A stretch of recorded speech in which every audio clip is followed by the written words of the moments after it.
Cubo Radio Podcast es un medio digital dedicado a producir contenido útil y positivo para públicos diversos. Ayúdanos reaccionando, compartiendo con tus amigos y dejando tu opinión en un comentario. ¡Comenzamos!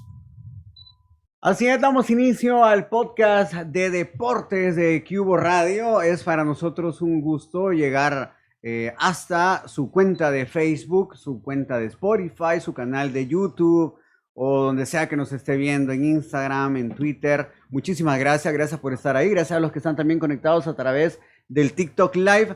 Y en este programa tenemos un invitado especial desde Panamá. Él es periodista deportivo, así que recibimos con mucho cariño a Nino Mangravita. ¿Qué tal, Nino? ¿Cómo está? Un gusto saludarlo.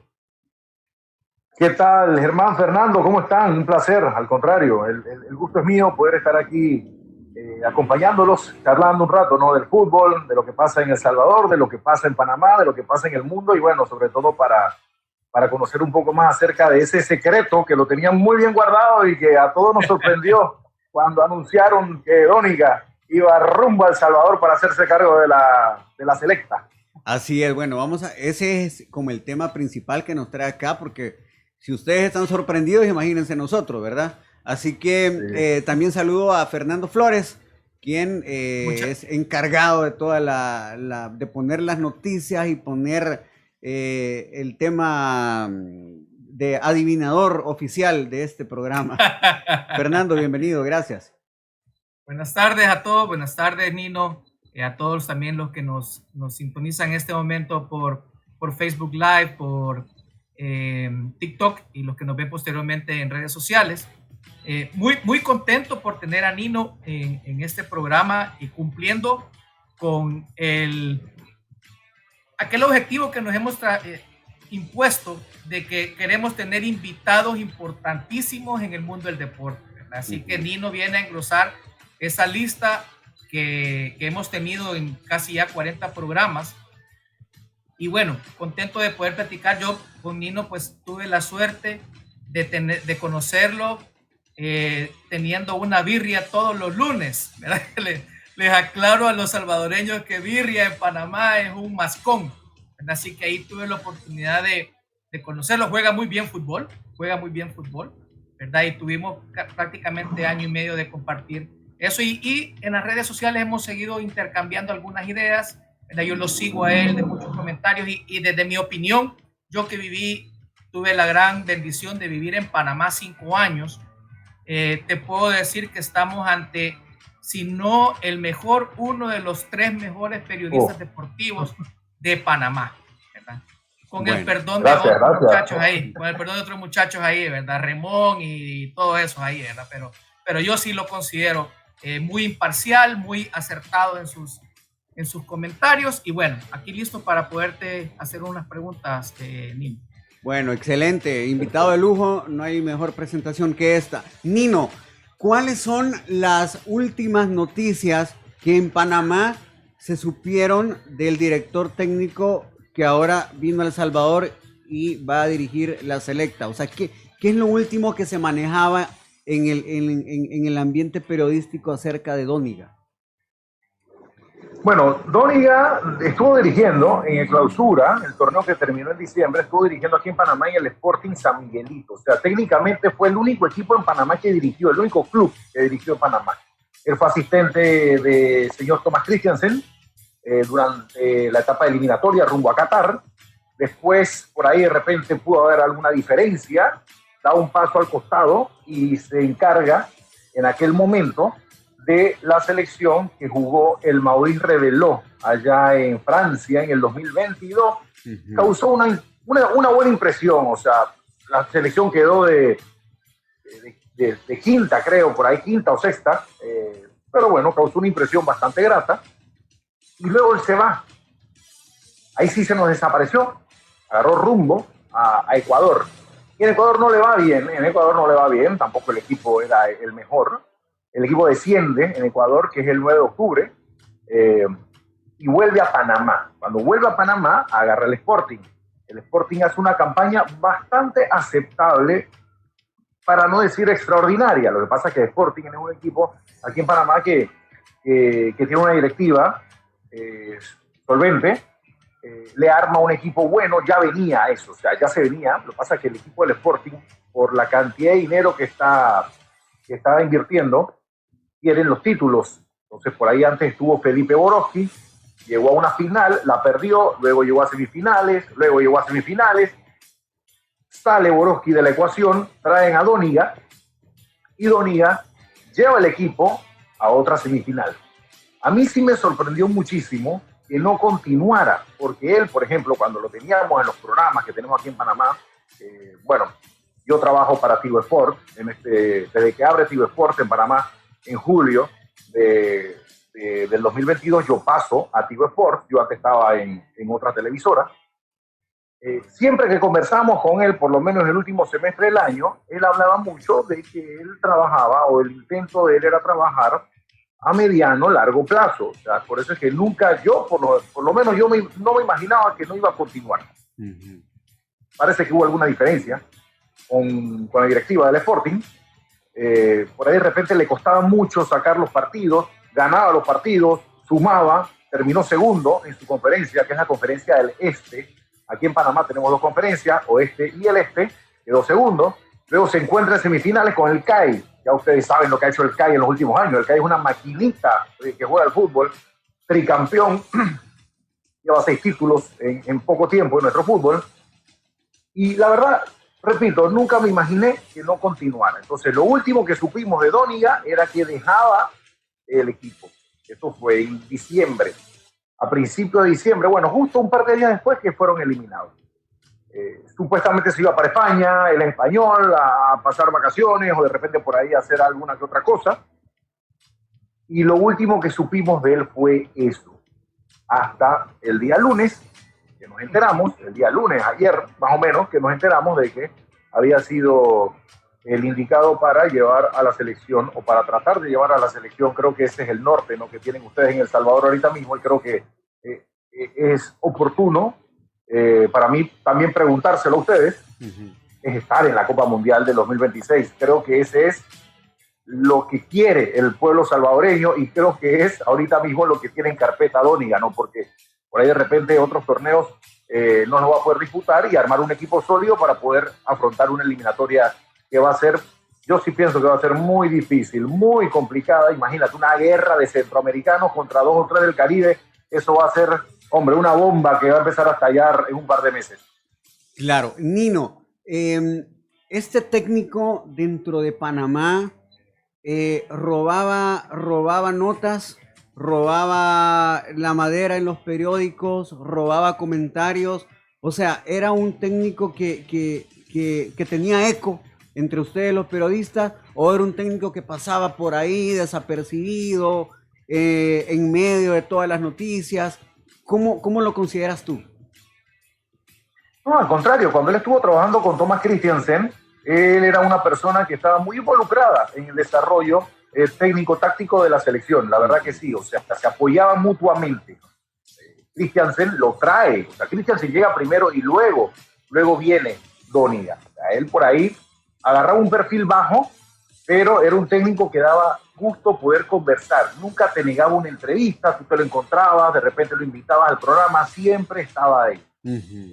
Pero sí, cuando él, obviamente que el punto alto de él fue lo que hizo al final con la selección en Francia en el 2022, porque llamó la atención. O sea, imagínate, para nosotros era la primera vez que jugábamos un torneo sub-23, claro, el Maurice Revelo. Los partidos se ven a nivel mundial. Aquí en Panamá, por ejemplo, en la región se ven por ESPN. Todos empezaron a ver a Panamá, tenían jugadores importantes, eran jugadores interesantes. Entonces él por ahí queda en ese trampolín en donde termina yendo a Ecuador. No le va bien en Ecuador y regresa. Pero no, la verdad que él sí robaba por ahí de repente algunos temas, pero siempre dentro de lo positivo. Nunca fue una persona polémica, ni mucho menos. O sea, me parece que llega, y eso lo vamos a estar hablando más adelante, no quiero adelantarme. No creo en este momento que sea el indicado para dirigir a la selección salvadoreña, pero créanme que es un tipo trabajador y se la va a tratar de ingeniar de alguna manera para sacar ese barco a flote. Perfecto. Fernando.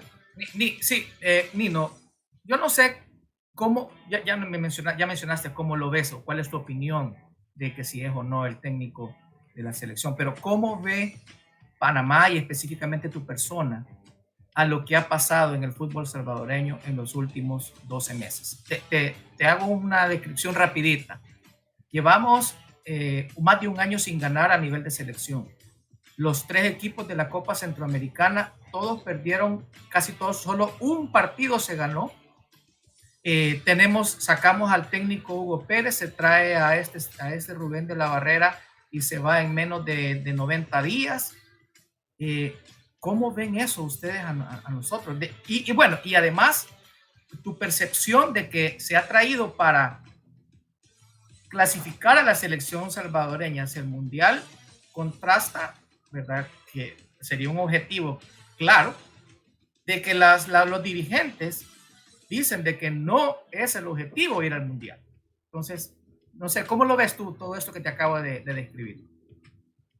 Bueno, primero me parece muy raro, pero creo que es algo que viene sucediendo no de hace 12 meses en El Salvador, viene sucediendo ya de por ahí de repente hace más de 25 años, o sea, es algo que se viene dando en donde no se encuentra por ahí de repente una estabilidad dentro del fútbol. No quiero hablar de otros deportes, pero por ahí de repente en el fútbol El Salvador pasó de ser un equipo, una selección que te peleaba arriba en CONCACAF, en su momento, en otra época con Honduras, con México, con algún Haití de repente en el Caribe que salía en los 70, en la principio de los 80, a pasar a ser un equipo más, o sea, una selección más de CONCACAF. Y esto suena feo, porque El Salvador, para nosotros los panameños, tiene una liga y una estructura que nosotros quisiéramos tener. O sea, la liga salvadoreña, sí sé porque, como les digo, no, nosotros por ahí de repente ahora, que no sucedía antes en la otra televisora donde estaba, en Tigo Sport, manejamos un tema ahora mucho más regional.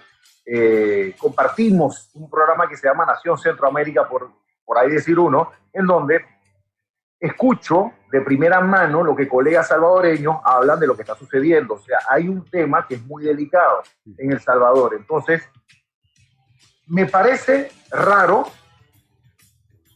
muy raro lo que pasó con Hugo Pérez, por ejemplo. Antes que llegara Hugo Pérez a la selección, yo creo que él vivía en Estados Unidos, ¿no? Por ahí, de lo que me recuerdo un poco. Yo decía, creo que El Salvador necesita a un Hugo Pérez. De repente necesita a un Cienfuegos. Bueno, Cienfuegos al final creo que nunca se dedicó a dirigir, ¿no? Cienfuegos más que nada fue una figura pero fue asistente, muy emblemática. Fue asistente, pero como que nunca llegó a tener la posibilidad o de repente el interés de dirigir una selección. Entonces yo decía, El Salvador necesita una persona de respeto, que lo respeten y que lo dejen trabajar. Yo pensaba con el temperamento de Hugo Pérez y también con la capacidad que tiene Hugo Pérez, creció y hizo las cosas bien en Estados Unidos y todo lo demás, pensaba yo que iba a ser el hombre que los iba a meter nuevamente a pelear arriba. Inclusive la Copa Oro que hace El Salvador es buena, es una Copa Oro buena la que hace El Salvador, pero luego de la Copa Oro como que empieza otra vez, como que sube y baja, es como una montaña rusa. Y te digo, les cuento, me extraña con la liga que tienen o con los equipos que tienen, equipos importantes en la región, que no logren encontrar una estabilidad para que el futbolista salvadoreño, cuando llega a la selección, tenga un nivel para poder competir. Me cuesta entender esto. Si fuera Guatemala, con el perdón de los amigos guatemaltecos que nos están escuchando, yo te diría, Guatemala siempre le ha costado en el fútbol. Guatemala nunca ha sido protagonista. Por ahí de repente unos Juegos Olímpicos en el 88, alguna que otra participación, pero nunca estuvo cerca, ni mucho menos de clasificar una Copa Mundial. Por ahí en un sub-20 lograron clasificar. Bueno, en el anterior y hace muchos años a otro más allá, hace varios años. Pero no te lo puedo aceptar del Salvador. No sé, la verdad, por ahí de repente ustedes deben tener algún problema dirigencial muy grande que no les permite desarrollarse. ¿Verdad? Que mira, lo peor, yo estoy en contra de las convocatorias a nivel internacional. Cuando yo veo que El Salvador abre una convocatoria a que hijos, nietos o bisnietos, no sé hasta cuánta generación permiten en El Salvador, que viven fuera de frontera, manden un correo a la Federación Salvadoreña y les diga, mira, yo tengo un hijo que juega en Inglaterra, pero el abuelo es salvadoreño. Eso para mí está mal. Yo creo mucho en el desarrollo, yo creo mucho en la parte infanto-juvenil, que es la única manera de poder por lo menos sacar a los pelados de la calle y sacar a los pelados de la delincuencia, porque si vamos a estar jugando a que voy a agarrar a los salvadoreños, a los hondureños, a los panameños, a los ticos, hijos de ingleses, hijos de, que nacieron en Inglaterra, que desarrollaron o que jugaron fútbol en Europa, en cualquier otra parte del mundo, y los trae a jugar a la selección, creo que estamos fallando en ese tema, ¿no? De lo que intenta supuestamente FIFA, ¿no? Que desarrollar un poco el fútbol en los países. Claro, bueno, mira, la verdad que quiero agradecerte de la manera tan respetuosa que te has referido a nuestro fútbol, porque realmente no es un secreto y estoy 100% seguro que tú lo sabes, Nino, que obviamente aquí hemos tenido problemas con dirigencia, pero graves. No creo. Amaños. No creo. Amaños. Sí, amaños ha habido o sea, el periodismo en Centroamérica no creo que esto lo desconozca, por eso es que te agradezco que de manera respetuosa te refieras, pero aquí lo sabemos, Nino, aquí lo sabemos, ya no es un secreto. Y realmente, aunque nosotros tengamos la liga estructurada, como tú dices, que la tenemos, que de estructura pues nada más es el nombre probablemente en una pizarra y ahí está la estructura, pero internamente no la tenemos porque no existe, porque no hay, y entonces viene y te devolvemos la pelota con la pregunta. Y entonces, si aunque nosotros tenemos, según tú, según otros periodistas, podemos tener una liga estructurada, y entonces ¿cómo hizo Panamá? ¿Cómo ha hecho Panamá si Panamá no tiene la supuesta liga estructurada que nosotros tenemos?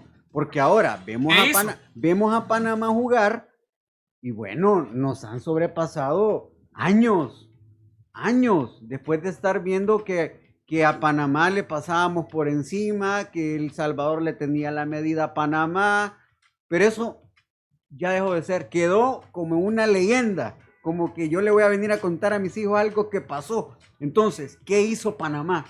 ¿Y qué tendríamos que hacer nosotros entonces para copiar, pues? O sea, copiar lo bueno y hacerlo y ponernos a la altura de Panamá, que yo creo que ya para el 2026 estamos tarde, aunque no lo queramos reconocer. Pero ¿qué hizo Panamá, Nino?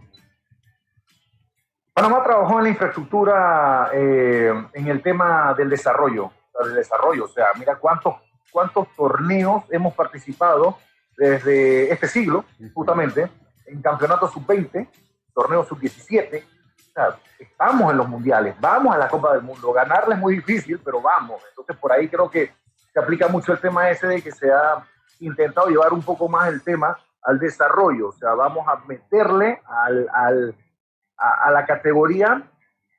Aquí se empieza a trabajar, por ejemplo, ya casi de la sub-13, a nivel de selecciones. Entonces, eso por ahí también te da esa oportunidad de que los entrenadores hagan visorías, le den la vuelta al país, hacen torneos nacionales, los equipos tienen las inferiores. Te voy a poner un ejemplo solamente y vuelvo y caigo en el CAI. O sea, el CAI es el campeón de la LPF. El CAI pelea en Liga Prom, que vendría siendo una segunda categoría, que es una sub-20. El CAI peleó en la sub-18.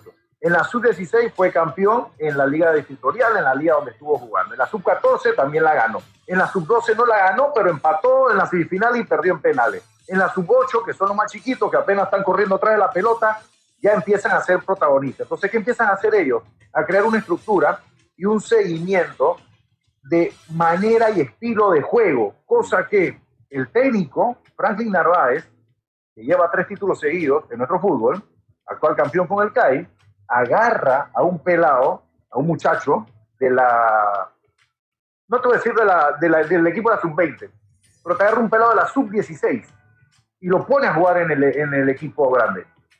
Y aquí el pelado, por ahí, claro, no es la misma corpulencia, ni es la misma velocidad, y de repente no es la misma maña, pero es un estilo, se empiezan a trabajar de esa manera. Entonces eso es lo que está haciendo Panamá. Panamá está trabajando. El problema que tenemos nosotros acá es que la liga es una liga que no paga bien. Por eso es que hay muchos panameños que se van acá de Panamá. aunque sea probarse a préstamo, 6 meses aquí, 6 meses allá, porque encuentran que, hombre, te va un jugador a Honduras y gana $5,000 al mes. Acá te ganas 750, de repente con un poquito de suerte te puedes ganar $1,200. Y eso llega un momento que el jugador dice, hey, ¿tú sabes qué? No me importa, me voy a jugar en Guatemala, me voy a jugar, bueno, en El Salvador ha habido un montón. Nicolás Muñoz se cansó de anotar goles en El Salvador, inclusive a Nicolás Muñoz lo quieren más en El Salvador, creo que aquí en Panamá. Por ahí de repente hasta lo respetan un poco más en El Salvador, porque cuando venía a jugar a Panamá, lamentablemente la selección no rendía, entonces lo meten en una línea, en una lista negra. Y así pasó con muchos otros.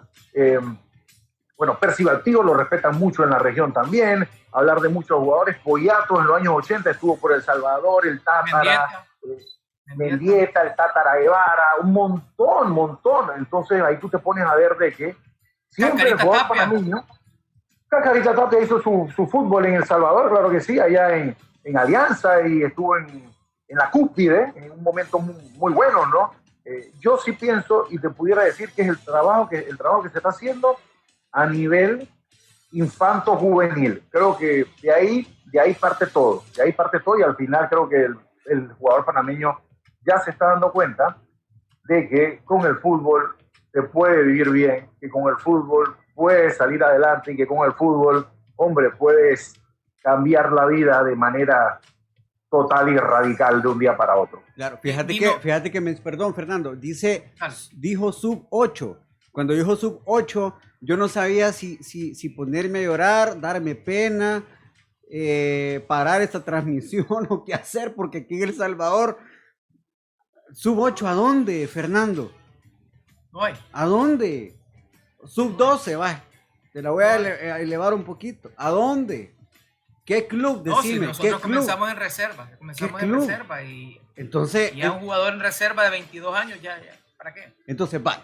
Ya te ha quedado. Ya se quedó a esa edad. Entonces, viene Dóniga aquí.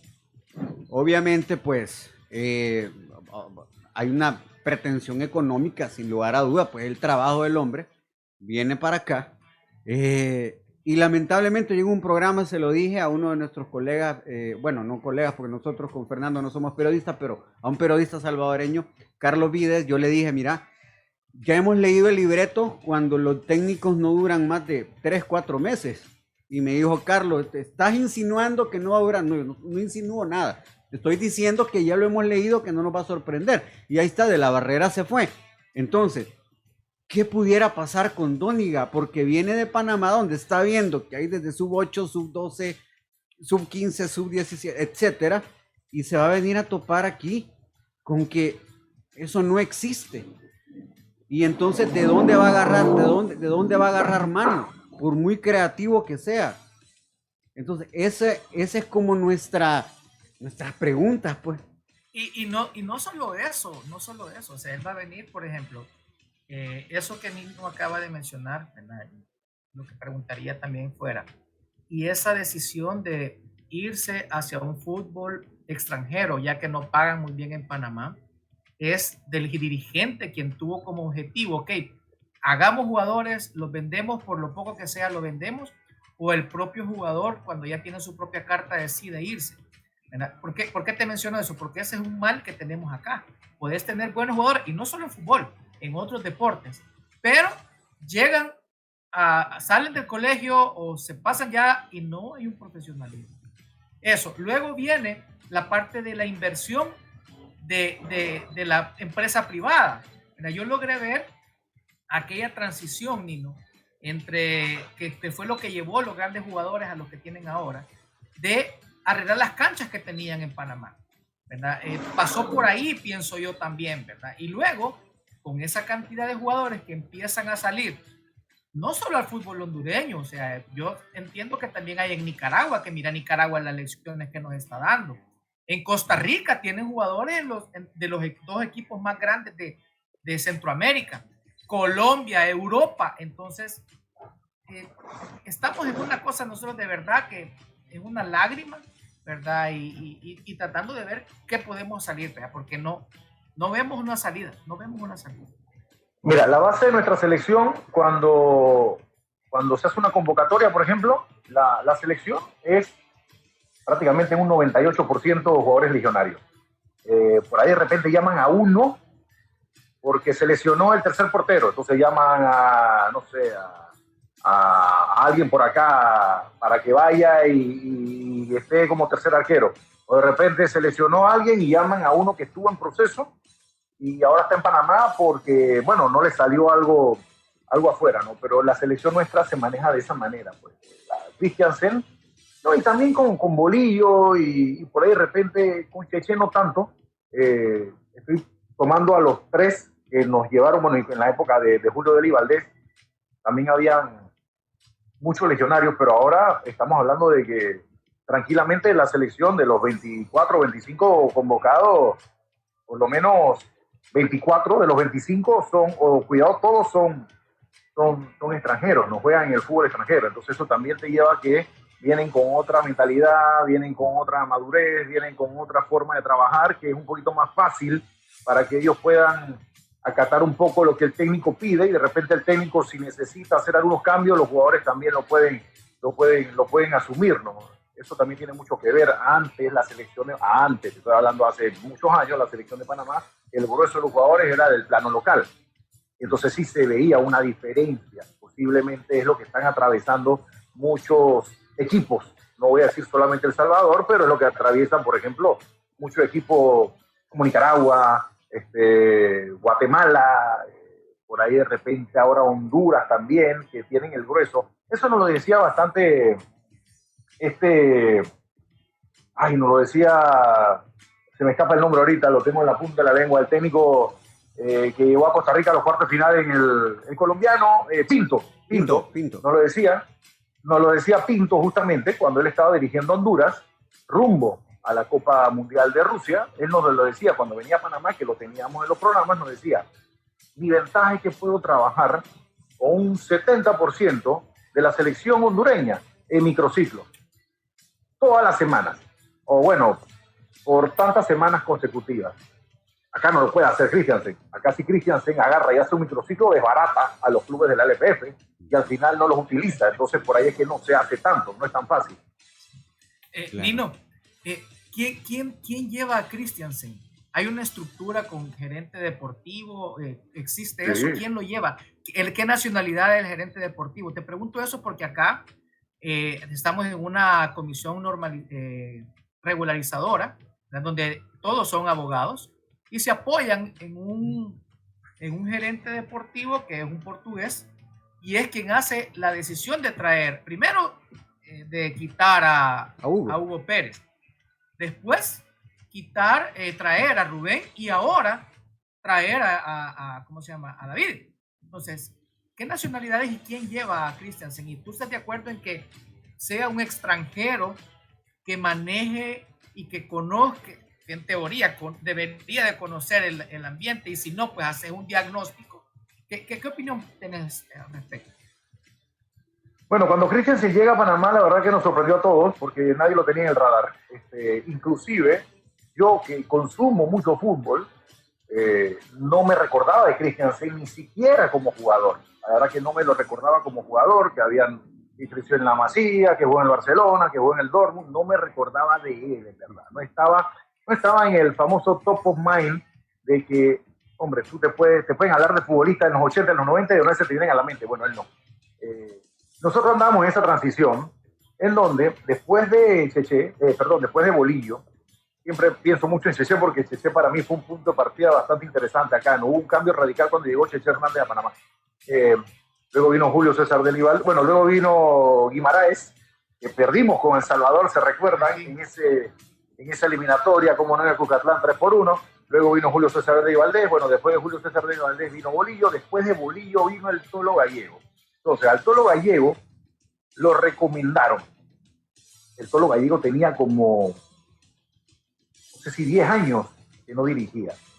Y ese fue el trago más amargo de nuestros últimos, después de lo que pasó con El Salvador, en el 2008. O sea, partimos del 2008, nos elimina El Salvador rumbo a Sudáfrica. Del 2008 al 2000... La pandemia empezó en el 2020, a marzo del 2020. Lo peor que nos pudo pasar, y que me perdone al Tolo Gallego, campeón del mundo y todo lo que uno quiera, fue el Tolo Gallego. Ni siquiera se sabía el nombre de los jugadores. Estaba totalmente desfasado y decíamos, con este señor, venimos de una Copa Mundial, con este señor, ¿a dónde vamos a llegar? Vino la pandemia y quedamos sin técnico. Y venían compromisos. Ya, bueno, no se sabía cuándo iban a empezar, pero venían compromisos. Y se junta algo así como un cuerpo técnico de oficina. ¿Quién lidera el cuerpo técnico de la oficina? Jaime Penedo, gran portero nuestro. Correcto. Y empiezan a buscar, con Pacífico, empiezan a buscar ellos dos, y empiezan a buscar nombres reales. Cuando les digo nombres reales, son personas, directores técnicos, que se puedan pagar, que entren dentro de un presupuesto, que se pueda gastar, qué sé yo, $40,000 al mes, para el técnico, para el asistente y para el preparador físico. ¿Dónde encontramos un técnico que pueda desarrollar y que pueda, obviamente, poner a Panamá nuevamente a competir en el área? Porque luego de la Copa Mundial, luego de la eliminatoria del 2014, clasificamos al 2018 y tuvimos un bajón pronunciado con el Tolo Gallego. Habían varios nombres en carpeta y el que menos conocíamos era Tomás Christiansen. Entrevistas van, entrevistas vienen, y dice Jaime Penedo, clarito nos los dice. Es como si tuviera una bola de estas mágicas que usan las brujas en las películas. Sí. Te dice, los magos, te dice, este es el técnico que estamos buscando, pero si no ha dirigido selección, no importa. Él nos gustó el programa que presentó a mediano plazo, no a corto plazo, a mediano plazo. Obviamente que va a intentar clasificar a la Copa Mundial de Qatar, pero su manera de trabajar va acorde con lo que estamos buscando. Y así fue. Él fue el que al final, entre Jaime Penedo y bueno, el Pacífico también, que estaba por ahí con él, hablan con Manuel Arias, que es el presidente de la Federación Panameña de Fútbol, con la junta directiva de la FEFAFUT, y dicen, escogimos a él. Estaba entre él, estaba también, ¿se recuerdan de Fabio Celestini, que jugó para la selección de Suiza? Él también estaba en carpeta. Se habló de otros técnicos, echaban unos cuentos acá de que querían traer a Klinsmann, que querían traer a Osorio. No teníamos ni la infraestructura y mucho menos la plata.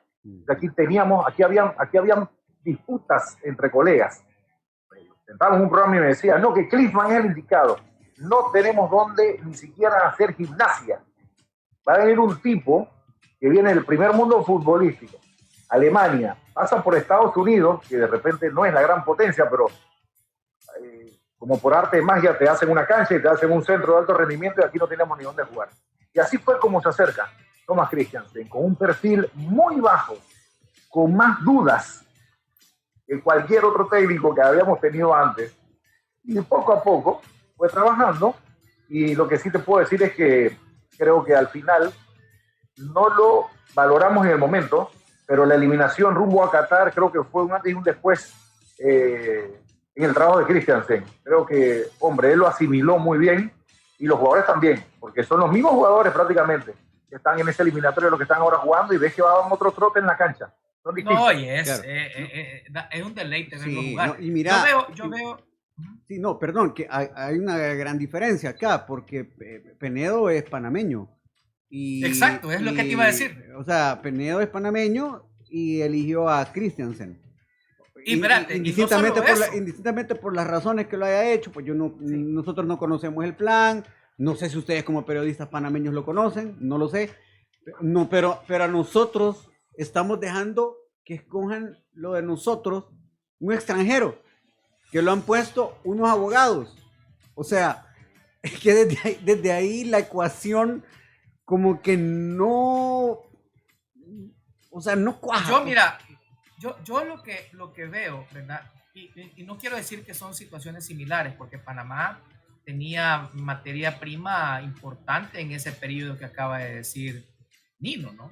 Inclusive desde el 2006 para acá. materia prima importante que nosotros no tenemos. Ujú. Pero ¿qué es la diferencia que yo veo? Es, nosotros como salvadoreños, ¿sabemos el mal que tenemos? Sí. Y es un diagnóstico que tenemos, voy a corregir a Nino, no de 25 años, de 40 años para acá. Ese problema que sabemos que no hay estructuras menores, que las canchas, equipos que no pagan a tiempo.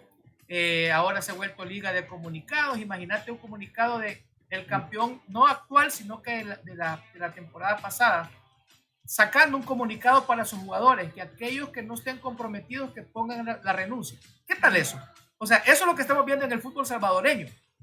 Pero la diferencia es que Panamá hizo un diagnóstico, ocupó a un panameño que conocía bien el medio, y la gran diferencia es que ejecutaron. Nosotros sabemos qué problema hay, pero no ejecutamos. Sí. Nunca ejecutamos. Bueno, Nino, de verdad estamos muy agradecidos porque te tomaste el tiempo de estar con nosotros en este programa. Ni se sintió. De verdad que ni lo hemos sentido. Nuestros podcasts duran 30 minutos, pues en virtud que nuestra audiencia pues lo puedan ver todo de manera continua. Y ya vamos casi por los 40, pero queremos agradecerte por el tiempo. De verdad que para nosotros era importante, ya que es un técnico que viene de Panamá, no es panameño, es técnico español, pero que viene del ambiente futbolístico panameño, donde el fútbol se ve, o por lo menos se respira, que se está arreglando y que van por buen camino y que sin lugar a duda, primero Dios así sea, se van a presentar al Mundial del 2026, pero Panamá viene a un país en el que el fútbol se está cayendo a pedazos, y eso lo digo como aficionado, no como periodista, así lo veo yo. Y bueno, a ver qué tal le va a este nuevo director técnico, y gracias por tus opiniones. Gracias, Nino, por tu presentación en este programa, tu exposición de todo lo que yo creo que, bueno, va a estar en línea para que lo puedan ver otros periodistas, lo puedan ver otras personas actoras del fútbol salvadoreño, tomando en cuenta lo que pasó. Solo una última pregunta para cerrar y te dejo para que te despidas. ¿Qué estilo esperamos ver? ¿Qué le pregunto?